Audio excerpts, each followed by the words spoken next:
We're feeling great. Suzanne's the love of my life. This is just a wonderful celebration for the two of us. And it's bittersweet in the sense that I would love for other Texas families to have been able to join us today. I'm not an attorney, so I don't know. I think there are other circumstances, of course, as our U.S. Supreme Court. There are now 36 states that allow loving, committed couples like us to marry, to have their relationships recognized, and all the privilege that goes with being first, and responsibility that goes with being first of kin. So, we're just going to all have to stay tuned, I guess. I think we're just looking at it as we have a valid marriage license. We have a service that was performed by our rabbi and a marriage license issued from the state of Texas. And as Sarah said, it's bittersweet because we get that kind of protection for ourselves and our daughters, but there are thousands of other Texas families. The last census showed there are thousands of same-sex couples living together. Many of those have children, and many of those people don't have the protections that we do.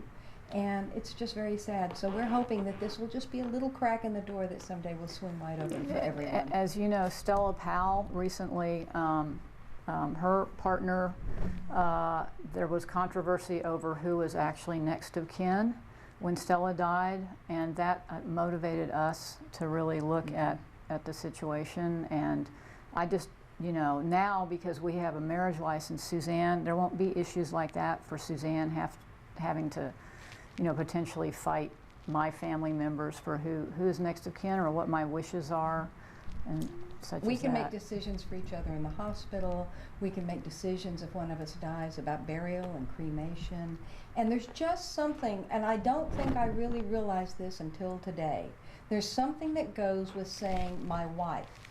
And I think about a young man might say, well, here's my girlfriend, and you meet his girlfriend. If somebody says, here's my wife, the dignity, the respect, the commitment that goes with marriage and being able to call somebody your husband or your wife is huge. And what I realize is that's what we've got. I watched our daughters today, who are lovely 13 and 18-year-old girls, doing a press interview, and they were talking about their family, and you could tell it meant a lot to them. It's like, now our family is recognized. Now we have the legitimacy that other families do, and that's important to me. I didn't think of it as a race against time. I thought of it as an opportunity, and I think we aren't the lawyers in this. I'm a lawyer, I'm an adoption lawyer, but this is not my field. And so I didn't look at it from the legal perspective. I looked at it from the perspective of there may be an opportunity for us to get married. And we had a very smart lawyer, Chuck Herring, who said there may be an opportunity to build on the momentum of that case. But I didn't see it as a race against time. I saw it as an opportunity for us to put a face on our marriage as Texans. We were born here, we're raising our kids here, we buried our parents here. We're Texans. We've been together 30 years. At least half, if not most of that, has been in Texas. And we're probably going to die here. So it's important to us. It's important. There are lots of families who would benefit from the same protections who can't afford to go to New Mexico or someplace. They're living their lives, raising their kids, driving to the PTA. And for those people, being able to get married in their home state is practical, as well as being, proud of being Texans.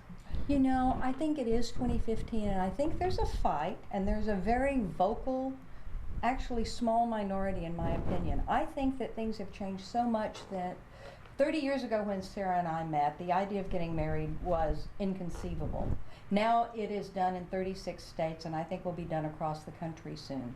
And I believe the culture has changed. I believe that everybody has a friend or a cousin or a child. They know somebody who is gay or lesbian, and the whole attitude has become, so what, for most people. And I think once the culture starts changing and the law starts changing, it'll all calm down, and we'll look back at 2015 and say, can you believe that?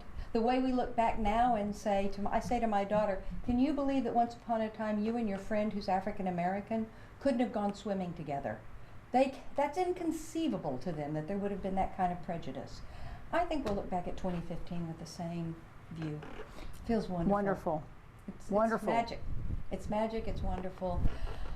I'm gonna Best look, day of my life. I'm probably going to look at it every day. Mhm. Sad though that y'all are going to be the only couple probably for Yes. a long time to do this. Well, how long a time? I'm optimistic. People are basically good-hearted, and when there's someone they know, I think things have changed fast because people are loving and compassionate, and they see that we're more alike than we are different. And so I see attitudes changing, and so I'm optimistic that it won't be too long.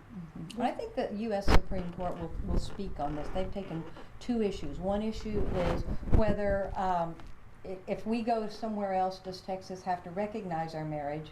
And the second issue is a state like Texas, do they have to issue marriage licenses? And they could come down on one issue or the other. A different way. But I think that there are 36 states right now that issue marriage licenses, and the goal of the Supreme Court is to bring unity to the country. So I think marriage will be coming to everybody in Texas pretty soon. if you guys wouldn't have gotten this marriage license, would you have gone outside of Texas to get married if you had to? We weren't planning to. We have said we want to get married in Texas, and our goal was to get married in Texas. And we did. I was going to say, and you did it. And we did. Thank you so much. We're going to just get a little bit of B-roll.